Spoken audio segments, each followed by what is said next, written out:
Hello and welcome back. I'm Austin the Brimstone, collecting all things folly and fantasy. A little over a year ago, I read the Chronicles of Narnia for the first time ever. I somehow missed these books as a kid, and as an adult I discovered them and totally fell in love. If you want to check out those videos, I ranked and reviewed the books. They are all-time classics. And here we are a year later, and I wanted to revisit the world of Narnia, but perhaps in a new way. I read the Chronicles of Narnia, The Lion, the Witch, and the Wardrobe, the first book, in comic book form. Yes, this exists. This is the Narnia comic book, which you may have never heard of. I had never heard of it until I found this at my local thrift store. Turns out this is very rare. It's been out of print for well over 20 years. It got one printing in 1996, and that was it.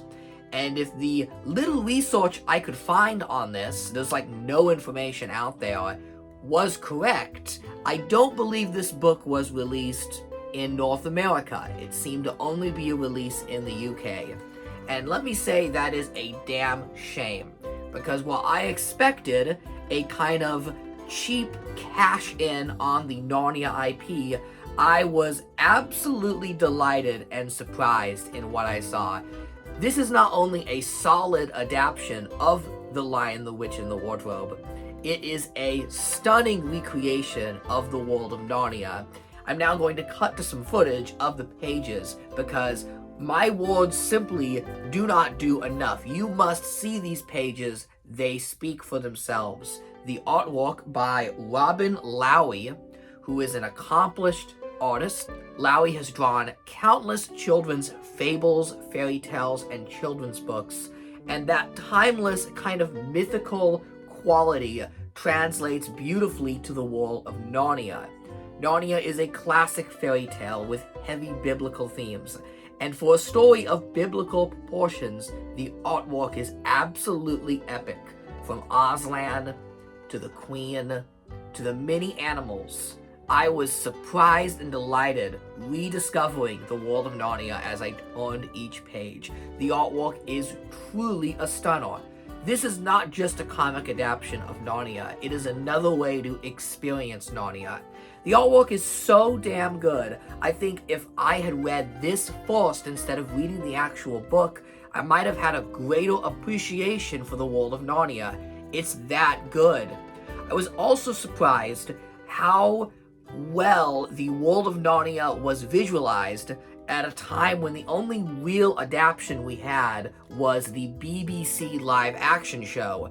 Now, the BBC show is very charming, don't get me wrong, but when compared to the 2005 movie, it simply does not hold a candle.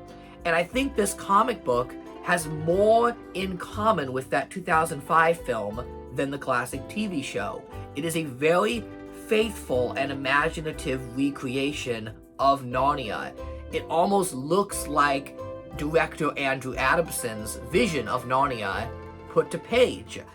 And that kind of leads me into my final talking point with this, because I really don't have much to say other than it's awesome, and that is why this wasn't put in constant circulation.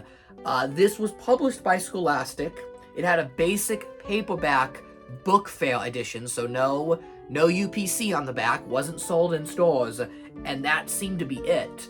This should have been re-released for the movie. This actually would have been a better tie-in book for the movie than republishing the actual book with some lame movie tie-in cover, which is what they ended up doing. This should be in continuous rotation. This is timeless.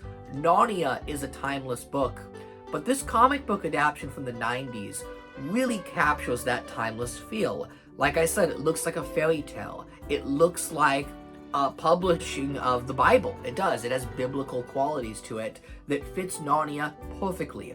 The light pastel colors, the sweeping artwork, and perhaps my favorite detail of all is how the artwork is framed.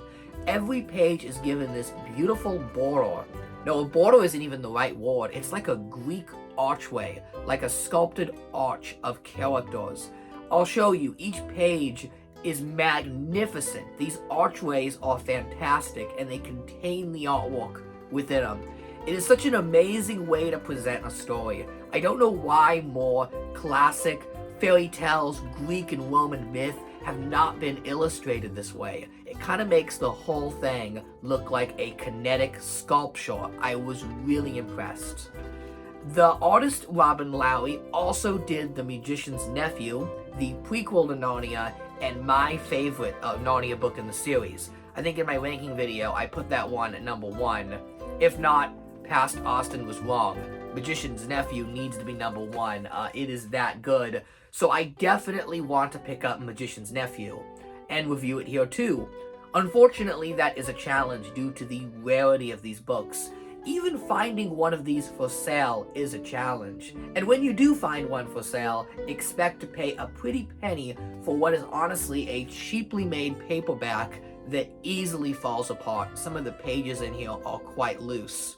We need this and The Magician's Nephew graphic novel leather bound in beautiful collector's editions, because these adaptations deserve no less than the best. Short video today because I don't have much to say other than I wanted to highlight the work of Robin Lowry and this astounding recreation of Narnia that is more than just a simple adaptation. It is another way to experience the world of Narnia. I was pleasantly surprised by this book, and I think you would be too. In the meantime, this has been Austin the Brimstone, going back into the wardrobe.